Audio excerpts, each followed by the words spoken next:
అమ్మా విజయ. చెప్పమ్మా.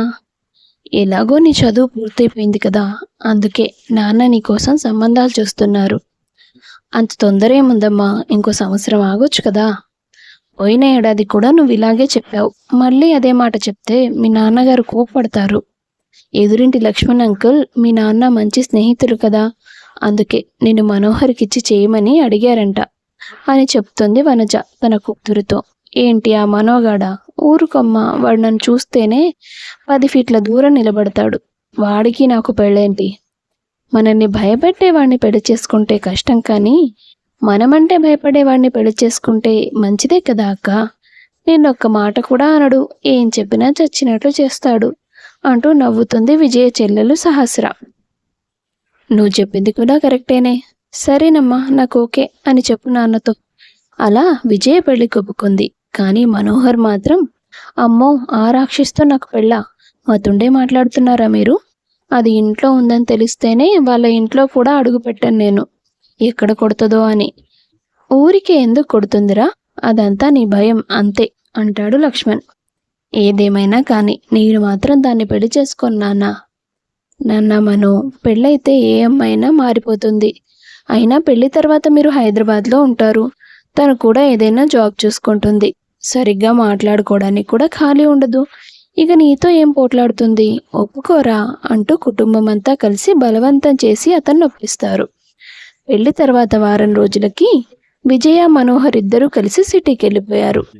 పెళ్ళైతే చేసుకున్నాడు, కానీ మనోహర్ ఆమెతో సరిగ్గా మాట్లాడేవాడు కాదు. తనకి పని చెప్పేవాడు కాదు. తనంతట తాను వండి పెడితే తినేవాడు తప్ప పలానా పని చేయమని ఏ రోజు చెప్పలేదు. ఒకరోజు ఆఫీస్లో తన స్నేహితుడు రాజు, ఏరా మనో, పెళ్లి చేసుకున్నావు, సిటీకి వచ్చేసి ఇన్ని రోజులైంది, ఇంతవరకు కనీసం పార్టీ ఇవ్వలేదు, ఇంటికి కూడా ఇన్వైట్ చేయలేదు, ఏంట్రా ఇది? నాకే ఆ ఇంటికి వెళ్ళాలని అనిపించడం లేదు, ఇంక నిన్నేం పిలవాలరా బాబో అని బదులిచ్చాడు మనో. అదేంట్రా, కొత్తగా పెళ్ళైంది, మంచి జోష్ మీద ఉండాలి, కానీ ఇంత మూడీగా మాట్లాడుతున్నావేంటి? నీ వైఫ్తో ఏదైనా ప్రాబ్లమా? తనే పెద్ద ప్రాబ్లం. నాకు అర్థం కాలేదురా. అది అందరిలాంటి నార్మల్ అమ్మాయి కాదురా. కొంపదీసి అదా? చిచి, నా ఉద్దేశం అది కాదు. అమ్మాయి అంటే ఎలా ఉండాలి? చీర కడితే ఆ చీరకే అందం రావాలి, కానీ అది చీర కడితే కట్టుకున్న చీర కూడా సిగ్గుపడుతుంది. అదేంట్రా అంత మాట నేసావు? దానికి చిన్నప్పటి నుంచి చదువు మీద సోకుల మీద కంటే జనాల్ని కొట్టడం మీదే ఇంట్రెస్ట్ ఎక్కువ. ఎవరైనా అమ్మాయిలు డ్యాన్స్ నేర్చుకుంటారు, మ్యూజిక్ నేర్చుకుంటారు, పోనీ ఆత్మరక్షణ కోసం సెల్ఫ్ డిఫెన్స్ నేర్చుకోవచ్చు. కానీ ఆ విజయ చిన్నప్పటి నుంచి కరాటే, కుస్తీ, కర్రసాము, ఇదిగో ఇవే నేర్చుకునేది. ఎవడన్నా చిన్న మాట అంటే చాలు దొరికిందే ఛాన్స్ అని వాడిని విరగ్గొట్టేసేది. అలాంటి దాన్ని నాకు పెళ్ళాన్ని చేశారు మా వాళ్ళు.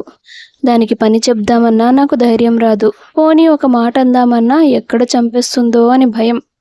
కత్తిని పక్కలో పెట్టుకొని నిద్రపోతున్నట్టుగా ఉంది నా పరిస్థితి. పొరపాటున నిద్రలో పక్కకు తిరిగితే అది కడుపులో గుచ్చుకున్నట్టు, నా పెళ్ళాం కూడా ఎప్పుడు భద్రకాళిగా మారి నా పీక నొక్కేస్తుందో అని భయంతో చస్తున్నాను. పాపంరా మనో, పగవాడికి కూడా నీలాంటి కష్టం రాకూడదు. పెళ్ళై ఇన్ని రోజులైంది కదా, ముద్దు ముచ్చట ఏమీ లేదా మరి? నేను ఇంతసేపు చెప్పింది నీకేం అర్థమైందిరా? దాన్ని చూస్తేనే నాకు భయం, ఒకే బెడ్ మీద పడుకోవాల్సి వస్తేనే నాకు వణుకు పుడుతోంది. ఇంకా దానికి దగ్గరగా వెళ్తే ఏ పాయింట్లో నా మొహం పచ్చడి చేస్తుందో అని తప్ప నాకు వేరే ఆలోచనే రాదు. మనో మాటలు విన్న రాజు పక్కపక్క నవ్వుతాడు.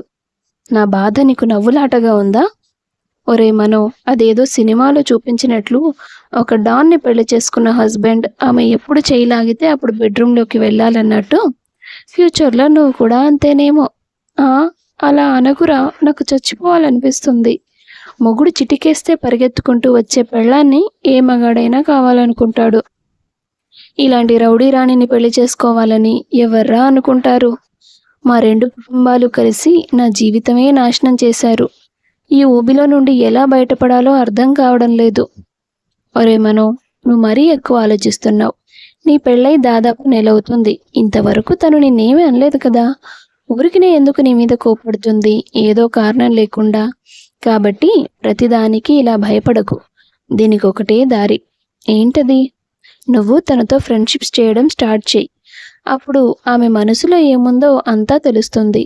కనీసం తనతో ఎలా నడుచుకోవాలో అయినా నీకు అర్థమవుతుంది. ఒకే ఇంట్లో ఉంటూ ఒకరితో ఒకరు మాట్లాడుకోకుండా ఎన్నాళ్ళని ఉండగలరు? నువ్వు మాట్లాడట్లేదని తను లోన్లీగా ఫీల్ అవుతుందని కోపం వచ్చినా దానికి కూడా నిన్ను వాయిస్తుంది మరి. అబ్బా! కుడిదిలో పడ్డ ఎలకలా అయిపోయిందిరా నా పరిస్థితి. కర్మ. వాళ్ళ సంభాషణ ముగిసిన తర్వాత మనోహర్ బాగా ఆలోచించాడు. రాజుగాడు చెప్పింది కూడా ఒక రకంగా కరెక్టే. అసలు తను నన్నెందుకు పెళ్లి చేసుకుంది అనేది తెలియకుండా ఇలా తప్పించుకొని తిరగడం వలన ఉపయోగం లేదు. తన మనసులో ఏముందో తెలుసుకుంటేనే ఏదో ఒక స్టెప్ తీసుకోవచ్చు అని నిర్ణయించుకొని ఆ రోజు సాయంత్రం ఇంటికెళ్ళాడు. వెళ్ళేటప్పుడు ఓ 4 రకాల స్వీట్లు కొని తీసుకెళ్ళాడు. విజయ రోజులాగే మామూలుగా నువ్వు వెళ్ళి ఫ్రెష్ అయ్యిరా, నేను భోజనం డైనింగ్ టేబుల్ మీద పెడతాను అని చెప్తుంది. అరగంట తర్వాత ఇద్దరూ కలిసి భోజనం చేస్తున్నప్పుడు మనోహర్ ధైర్యం చేసుకొని మాట్లాడడం మొదలు పెడతాడు. విజయ, నీతో ఒక విషయం మాట్లాడాలి అంటాడు మనో కాస్త భయంగా. అతని మాట పూర్తవకముందే, రోజంతా ఇంట్లో ఖాళీగా ఉండడం చాలా బోరింగ్గా ఉంది. అందుకే నేను కరాటే క్లాసెస్ చెప్పాలనుకుంటున్నాను అంది ఆమె. మనో ఏమీ అనలేక, సరే నీ ఇష్టం, నీకెలా నచ్చితే అలాగే జరుగుతుంది అంటాడు భయపడుతూ. ఆ తర్వాత అతను చెప్పాలనుకున్న విషయం పక్కన పెట్టి మళ్ళీ కొద్ది రోజులు గడిపేస్తాడు. విజయ గ్రౌండ్ ఫ్లోర్లో ఉన్న ఖాళీ స్థలంలో పిల్లలకి కరాటే క్లాసులు తీసుకోవడం మొదలు పెడుతుంది. వాళ్ళ మధ్య ఉన్న మౌనం అలాగే కొనసాగుతూ వచ్చింది. ఒకరోజు అతను గట్టిగా నిశ్చయించుకొని ఇంటికి వస్తాడు. విజయ, మన పెళ్ళైనప్పటి నుంచి నీకు ఒక మాట చెప్పాలనుకుంటున్నాను అంటాడు. ఆమె వెంటనే, మన పెళ్ళి నీకు ఇష్టం లేదు కదా అంటుంది. ఇప్పుడు నేను నిజంగానే ఇష్టం లేదని చెప్తే నా తల పగలగొడుతుందేమో అని మనసులో అనుకుని ఏం సమాధానం చెప్పాలో తెలియక భార్యని బిత్తరగా చూస్తూ ఉండిపోయాడు. పర్వాలేదు మనో, నాకు కూడా ఈ పెళ్లి ఇష్టం లేదు. ఏంటి, నిజమా? అవును, ఏదో నాన్న బలవంతం చేశారని ఒప్పుకున్నానంతే. అమ్మయ్య అనుకున్నాడు మనసులో. నువ్వు నిజమే చెప్తున్నావా, నా మనసులో ఏముందో తెలుసుకోవడానికి చెప్తున్నావా అంటూ అనుమానంగా అడుగుతాడు భార్యను. లేదు మనో, నిజమే. నాకేదైనా గొప్పగా సాధించాలని డ్రీమ్ ఉండేది. పెళ్లి గురించి ఎప్పుడూ ఆలోచన లేదు. నీకు కూడా ఇష్టం లేదని మన పెళ్లి తర్వాత నీ ప్రవర్తన చూసి అర్థమైంది. అయితే నీకేం కోపం లేదుగా అన్నాడు మనోహర్. కోపం దేనికి? నువ్వు హ్యాపీగా జాబ్ చేసుకో, నేను కరాటే క్లాసులు చెప్పుకుంటాను. ఫ్యూచర్ ఏంటని ఇప్పుడే తలలు కొట్టుకోవడం అనవసరం. ఏదో ఒక పరిష్కారం అంటూ దొరుకుతుందిలే అని ఆమె అనగానే గుండెల్లో ఎంతో ధైర్యం నిండినట్లుగా అనిపించింది అతనికి. ఇలా ఒకే ఫ్లాట్లో ఉంటున్నప్పుడు మనిద్దరి మధ్య మాటలు లేకుండా ఇల్లంతా నిశ్శబ్దం నిండుతుంటే ఏమీ బాగోలేదు. మనం ఫ్రెండ్స్గా ఉండొచ్చు కదా అని అడుగుతుంది భర్తను. అతను కూడా సరే అంటాడు.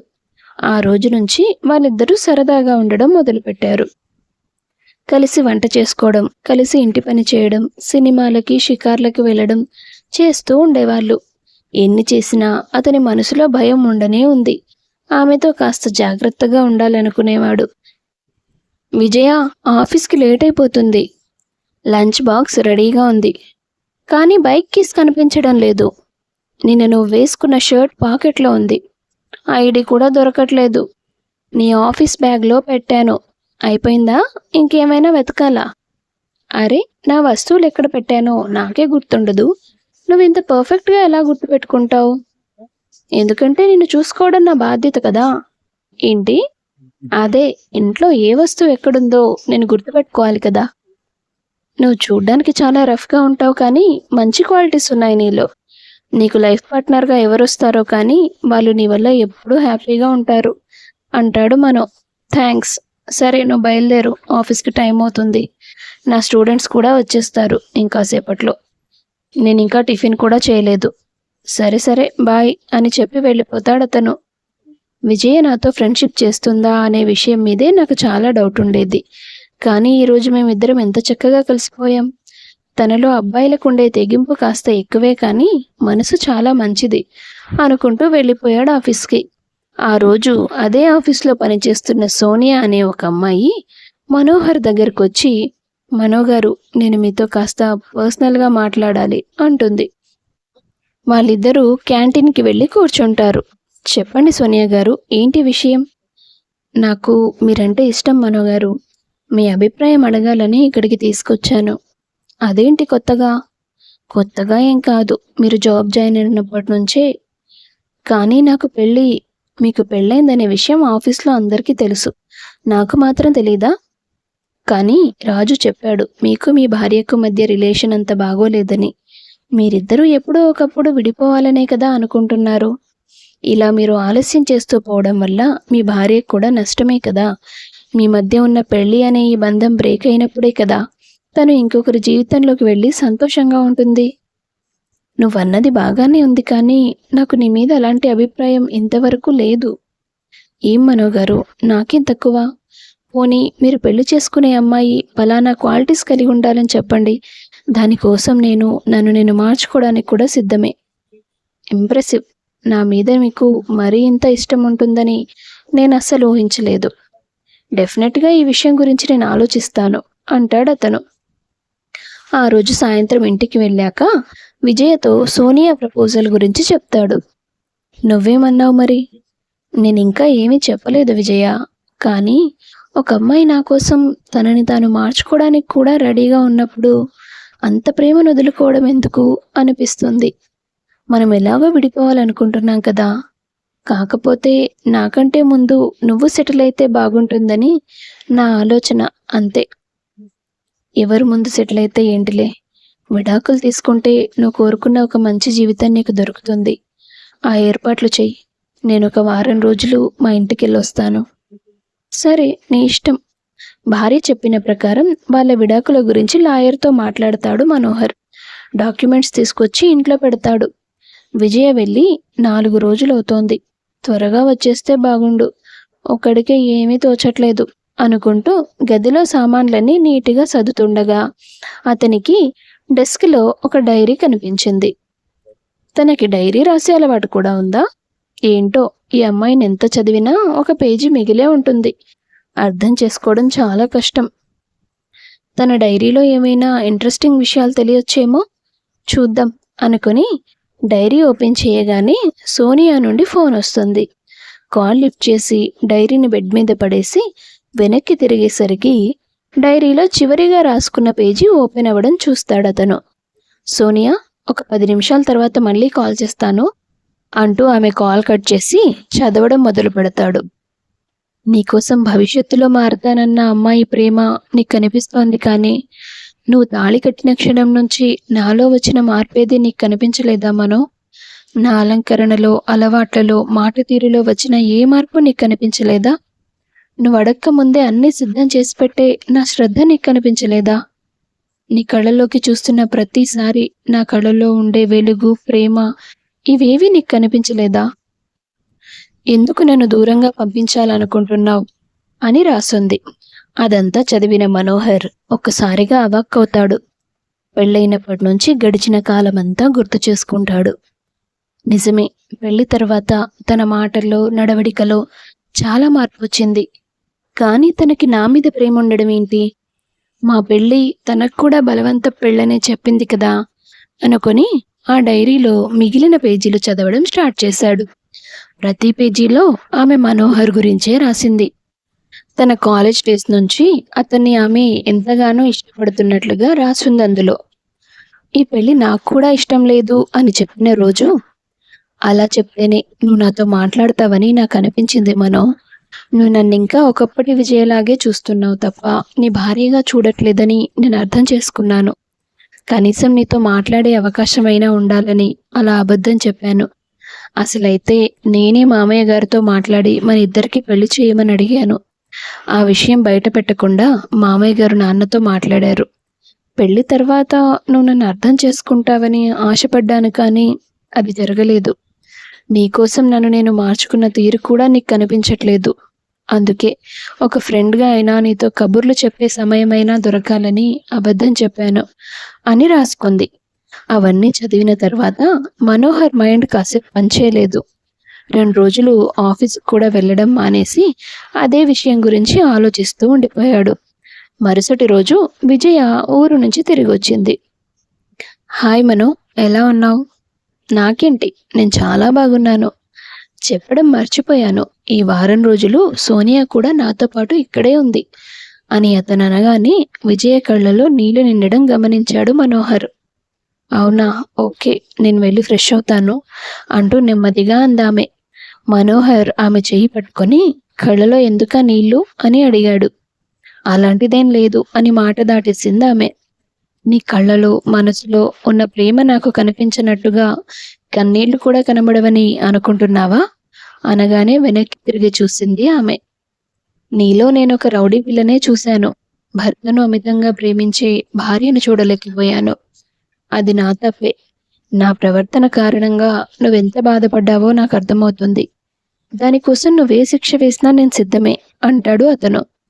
ఆమె అతన్ని గట్టిగా హత్తుకొని, నేను నీకు శిక్ష వేయడమేంటి? నువ్వు నా ప్రాణం మనో అంటుంది. కాసేపటి తర్వాత, అసలు ఇదంతా ఎలా తెలిసిందే నీకు? నువ్వు నోటితో చెప్పలేకపోయినా నువ్వు రాసుకున్న డైరీ నీ ప్రేమ తెలిసేలా చేసింది. నేను కాయిన్కి ఒకవైపే చూస్తూ ఉండిపోయాను. ఇన్ని నెలలుగా నీకు ప్రేమను పంచే అదృష్టాన్ని కోల్పోయాను. కానీ నీకొకటి తెలుసా? నాకే తెలియకుండా నేను నీకు అలవాటు పడిపోయాను. సోనియా నాకు ప్రపోజ్ చేసినందుకు నేను నీతో విడాకులు తీసుకోవాలనుకోలేదు. మన విడాకుల వల్ల నీకు ఒక మంచి జీవితం దొరుకుతుందన్న ఆలోచనతో అలా ఆలోచించాను. ఈ వారం రోజులు నువ్వు నా పక్కన లేకపోతే నేనెంత ఒంటరిగా ఫీల్ అయ్యానో తెలుసా? నీ సావాసానికి నేను అలవాటు పడిపోయాను అని నాకు అప్పుడే అర్థమైంది. అంతలో నీ డైరీ నీ మనసులో ఉన్న ప్రేమంతా అర్థమయ్యేలా చేసింది. తాళి కట్టిన భార్య ఇంతగా ప్రేమిస్తుంటే దూరం చేసుకోవాలనుకోవడం ఏంట్రా అని నా మనసు నన్ను ఎంత తిట్టిందో తెలుసా? భద్రకాళిలో కూడా ఒక సతీదేవి ఉంటుంది. ఆ మాత్రం కూడా ఇన్నాళ్ళు నా బుర్రకు అర్థం కాలేదు. ఇప్పటికైనా తెలుసుకున్నావు కదా, లేదంటే శాశ్వతంగా నీకు దూరం అయిపోవాల్సి వచ్చేది. ఆ ఆలోచన కారణంగా ఈ వారం రోజులు అక్కడ మా ఇంట్లో ఎంత నరకంగా అనిపించిందో. ఇప్పుడు అన్ని అపార్థాలు అపోహలు తొలగిపోయాయి కదా. ఇక మీద మన మధ్య దూరం అనేదే ఎప్పటికీ చేరదు, సరేనా? అలా ఒకరి ప్రేమను ఒకరు చెప్పుకొని, ఒకరి మీదున్న ప్రేమను మరొకరు తెలుసుకొని, వాళ్ళ వైవాహిక బంధానికి విలువిచ్చి నిజమైన భార్యాభర్తలుగా మారి ఆనందకరమైన జీవితాన్ని గడిపారు. కథ నచ్చితే వీడియో లైక్ చేసి షేర్ చేయండి. తప్పకుండా ఛానల్ను సబ్స్క్రైబ్ చేసుకోండి. మీ అభిప్రాయాన్ని కామెంట్స్ రూపంలో తెలియపరచండి. అందరికీ ధన్యవాదాలు.